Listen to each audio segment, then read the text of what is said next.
오늘 말씀의 제목은 풍랑을 만난 인생에게 필요한 것입니다. 풍랑을 만난 인생에게 필요한 것.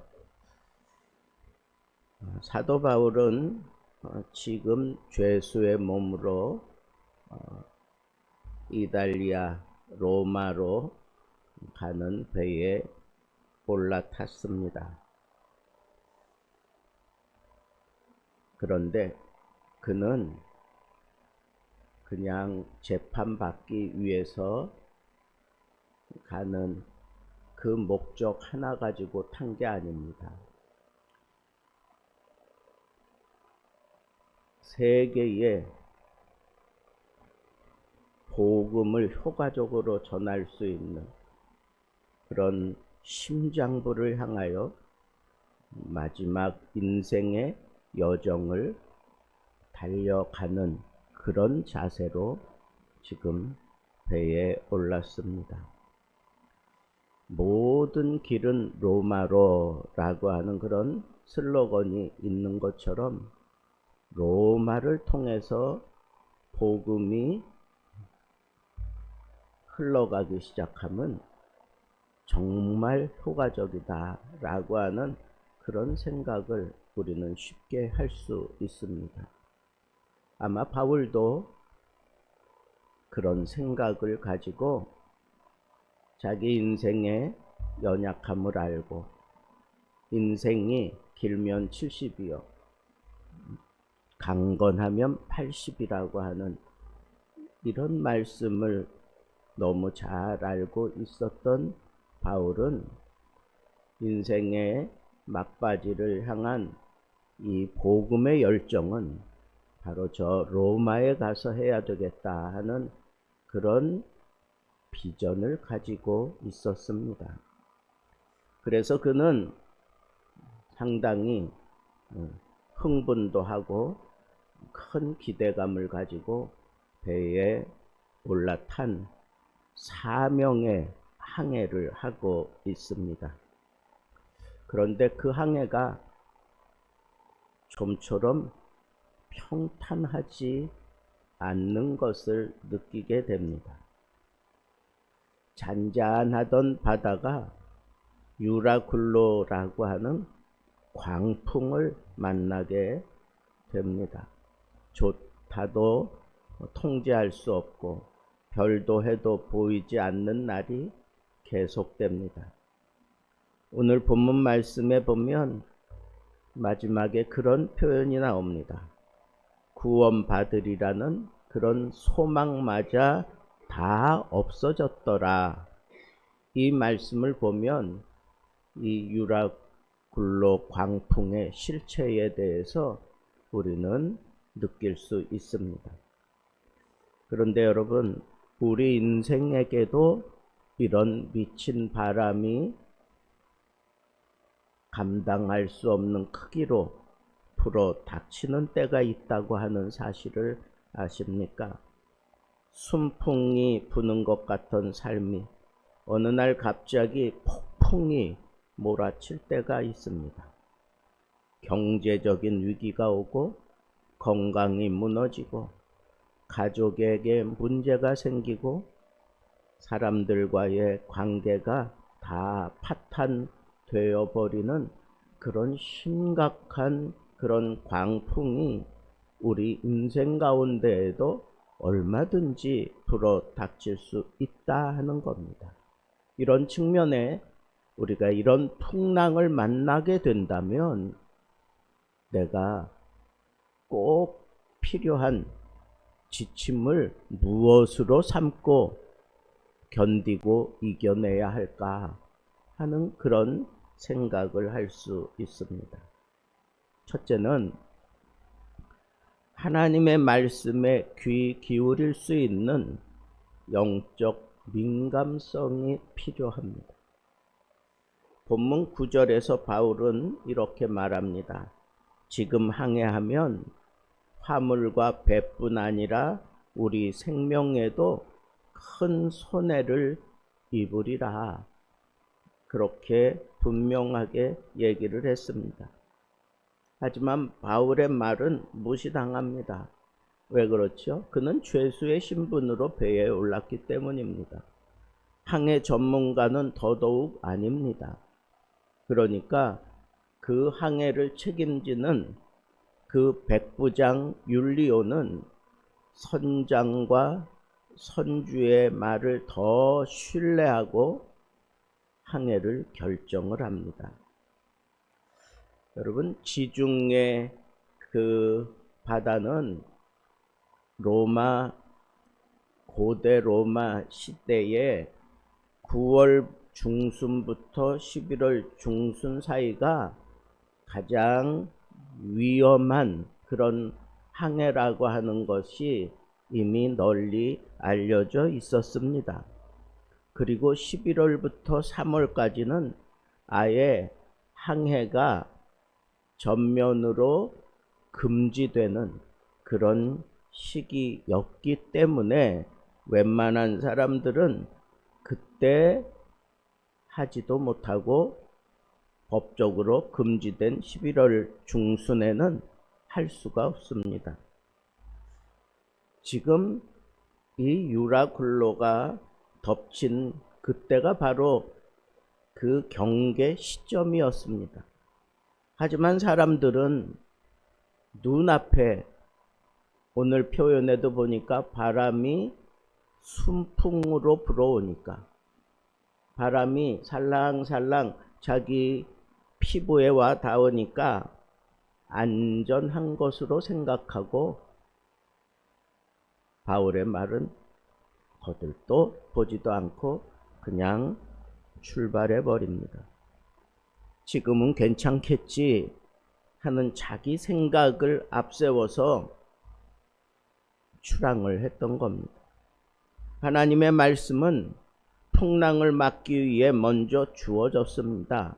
바울을 통해서 주어졌는데도 불구하고 그것을 무시했기 때문에 그네들이 그냥 온 몸으로 이 미친 바람을 맞이해야만 했던 것입니다. 하나님의 말씀을 듣는 귀가 열려 있지 않으면 아무리 눈앞의 환경이 좋아 보여도 순풍이 곧 광풍으로 바뀔 수 있다고 하는 이 사실을 우리는 오늘 본문 말씀에서 놓치지 말고 붙잡아야 합니다.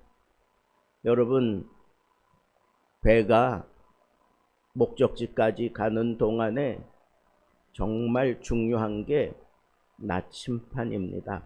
그 나침반을 통해서 배가 방향을 결정하고 가는 것처럼 여러분, 지금 항해를 하건 인생들에게 가장 필요한 것 바로 이 하나님의 말씀입니다. 말씀이 나침반 역할을 하는 것인 걸 아는 사람이 있기에 그 사람을 통해서 위험을 경고했는데도 불구하고 지금 자기들이 겪고 있는 이 환경을 보니까 순풍이 불었다 그랬습니다. 살갗에 너무너무 편안하고 그냥 아름다운 바람을 느끼면서 아무 생각 없이 그냥 출발했던 것입니다. 순풍이 불던 그 바다는 갑자기 광풍이 밀어닥치는 바다로 언제든지 변한다고 하는 이 사실을 이 사람들은 놓쳤던 것입니다. 하나님의 뜻보다 나의 계산을 앞세우는 결정이 위험하다는 말입니다. 12절 말씀에 보니까 이들은 지금보다 조금 더 좋은 조건의 항구 베닉스로 가기를 원했습니다.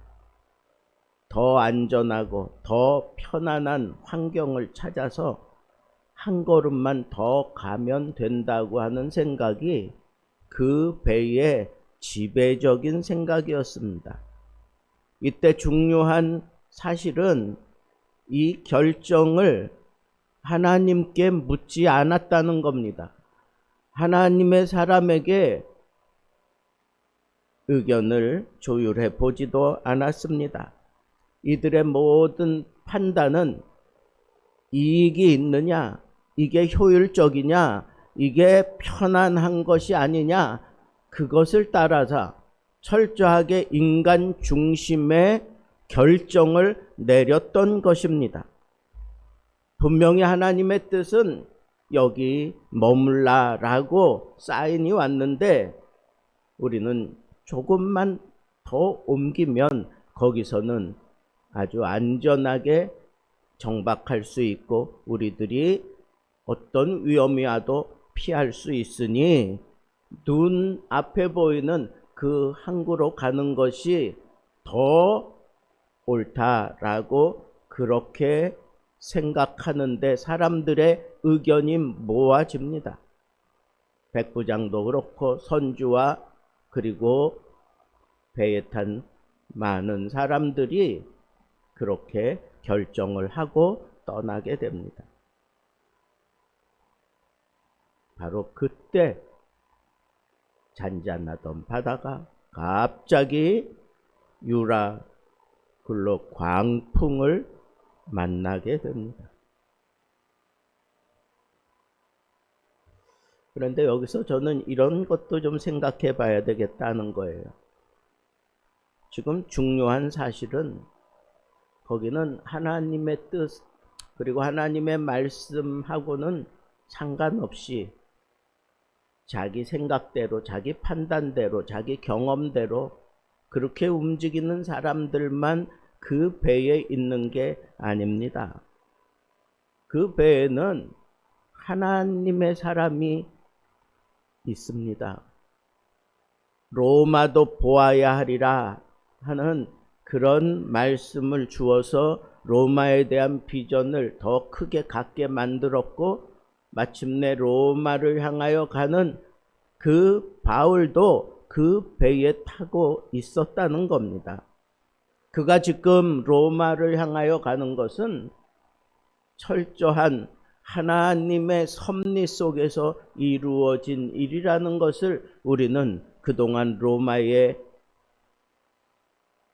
이 배가 밀려 들어가는 그 상황까지 하나님이 바울을 어떻게 변화시키시고 바울을 어떻게 사용하시고 바울이 결국은 로마를 향하여 갈 수 있는 그런 길을 열어놓으신 분이 하나님이시고 하나님의 기가 막힌 섭리였다고 하는 사실을 우리는 말씀해 왔습니다.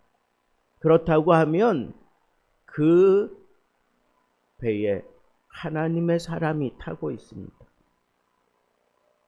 하나님의 사람에게도 유라굴로 광풍이 몰려 닥쳐왔다라고 하는 이 사실을 생각하면서 풍랑은 하나님의 뜻 안에서도 우리에게 덮쳐올 수 있는 거구나라고 하는 사실을 우리는 지울 수가 없습니다. 그는 불순종했기 때문에 풍랑을 만난 게 아닙니다. 그는 어떻게 해서든지 가지 말라고 그렇게 경고하며 설득시키려고 애를 썼지만 결국은 다수의 사람에 의해서 권력에 의해서 또 자기가 지금 생각지 않은 이 죄수의 신분이라고 하는 이 사실 때문에 어쩔 수 없이 그 배에 몸을 싣고 가는 그런 상황이기 때문에 그도 함께 유라굴로 광풍을 만나게 되었다는 것입니다. 불순종이 아니었습니다. 그는 철저하게 하나님의 뜻에 따라 가는 길이었습니다. 하나님의 뜻대로 살려고 발버둥 치는데도 왜 우리에게 이런 광풍이 몰아닥치는 겁니까? 이렇게 생각할 때도 우리 가운데 얼마든지 있을 수 있습니다. 광풍이 몰아닥칠 때 내가 뭘 잘못했기에 이런 일이 생긴 걸까? 그렇게 생각하게 됩니다. 그러나 오늘 본문은 우리에게 이렇게 말합니다. 하나님의 뜻 안에도 풍랑은 있을 수 있다는 겁니다. 그러나 그 속에서도 하나님의 손은 절대로 하나님의 사람에게서 떠나지 않는다라고 하는 이 사실을 우리에게 소망의 빛으로 보여준 것입니다. 자, 그러면 이렇게 소망이 다 사라졌을 때 필요한 게 무엇일까? 20절을 다시 봅시다. 여러 날 동안 별도 보이지 아니하고 큰 풍랑이 그대로 있음에 구원의 여망마저 없어졌더라. 그들은 그냥 막 비바람이 치는 대로, 그냥 몰려가는 대로, 그냥 파고에 오르락 내리락 하는 대로 그냥 아무것도 할 수 없어서 완전한 그런 멸망 상태에 이르러 있음을 우리에게 보여줍니다. 그들은 하루 이틀 지나면서 배에 있는 물건들을 다 버리기 시작합니다. 마지막까지 다른 것에 의해서 이 배가 막 흔들려지지 않기 위해서, 방향이 막 뒤틀어지지 않기 위해서 배에 실었던 그 모든 것들을 다 버립니다. 여러분, 그 안에는 사람들이 비전으로 생각하고 자기들의 인생의 기쁨을 줄 것이라고 생각하는 모든 물건들이 다 있는데 그걸 다 버립니다. 다 버립니다. 그걸 가지고 자기 인생의 새로운 장을 열겠다고 생각하고 지금 로마를 향하여 가는 중에 이 유라굴로 광풍을 만나니까 이제는 그런 모든 것들을 다 버리고 그냥 바람이 부는 대로 그냥 쫓겨만 가는, 아무것도 할 수 없는 그런 완전한 절망 상태에 이르게 되었음을 본문은 우리에게 얘기합니다.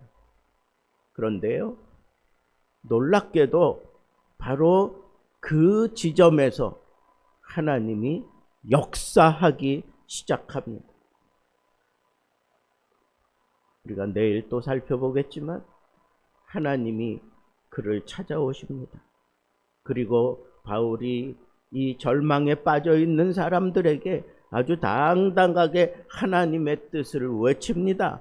그리고 하나님의 외쳐진 그 뜻대로 모든 상황이 역전되어 그렇게 풀려가는 그런 모습을 또 만나게 될 것입니다. 여기서 분명한 이 체인지, 변화되는 그런 역사가 일어나게 되는데, 그게 바로 사람들은 다 끝났다라고 생각하는 그 시점에 하나님께서 일하신다라고 하는 것을 우리에게 얘기하는 겁니다.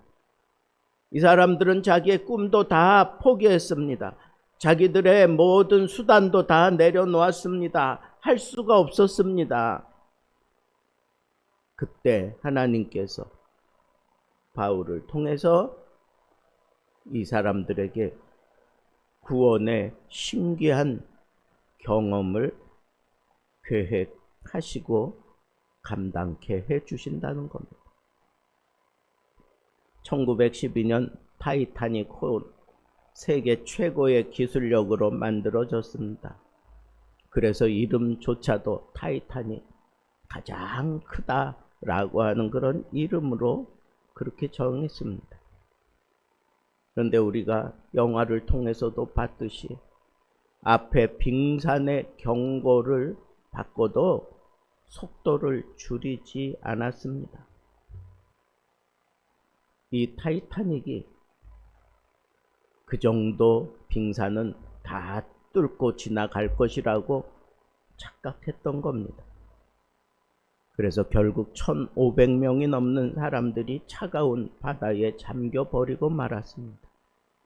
반면에 그보다 2년 전 1910년에 한 선장은 비슷한 항로에서 폭풍 경고를 받고 속도를 줄였습니다. 그리고 항로를 변경했습니다. 사람들은 그때 막 불만을 터뜨렸고 아우성을 쳤지만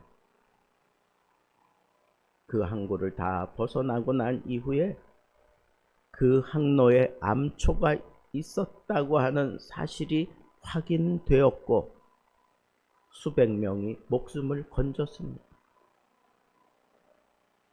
이런 역사가 있었음에도 불구하고 타이타닉 호가 최고의 기술이다.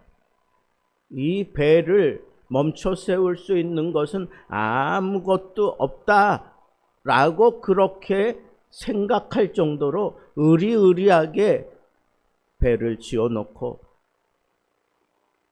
빙산의 경고도 무시한 채로 달려가다가 그냥 그 자리에 1,500명이나 되는 사람들이 다 빠져 잠기고 죽었습니다. 여러분, 내 인생의 결정은 누구의 말에 귀를 기울이며 살아야 하겠습니까? 세상의 전문가, 내가 아는 상식, 내가 경험한 이전의 경험들, 아니면 내 심령에 지금도 말씀하시는 성령의 음성을 따라 결정하고 움직이고 계십니까? 혹 여러분들은 지금 어떤 풍랑을 지나가고 있습니까? 여러분들의 가정이, 여러분들의 교회가 어떤 풍랑을 지나가고 있습니까? 건강의 풍랑, 관계의 풍랑, 재정의 풍랑, 사람들 사이에서 여러 가지 생각지 못했던 그런 풍랑들을 우리가 만났을 때 과연 우리는 무엇을 붙잡아야 하겠습니까? 그 풍랑 속에서 하나님의 손을 붙잡고 이 풍랑 인연하여서 더 빨리 간다고 고백하며 믿음으로 항해를 하고 계십니까? 사랑하는 성도 여러분, 하나님은 우리가 모든 희망이 끊어진 바로 그 순간에도 말씀하십니다. 그리고 하나님의 사람 바울을 통해서 하나님의 백성 모두를 살리는 계획을 이루십니다. 풍랑은 막을 수 없을지라도 그 풍랑 속에서 하나님의 음성을 듣는 귀가 있고 하나님의 뜻을 붙드는 결단이 있고 믿음으로 항해를 지속할 수 있는 용기가 있다고 하면 우리는 반드시 살게 될 것입니다. 왜? 하나님이 내 곁에 서서 말씀하시기 때문입니다. 유라굴로 같은 인생의 풍랑 속에서도 하나님의 말씀을 듣고 순종함으로 끝까지 살아남는 믿음의 항해자가 되기를 우리 주 예수 그리스도의 이름으로 축복합니다.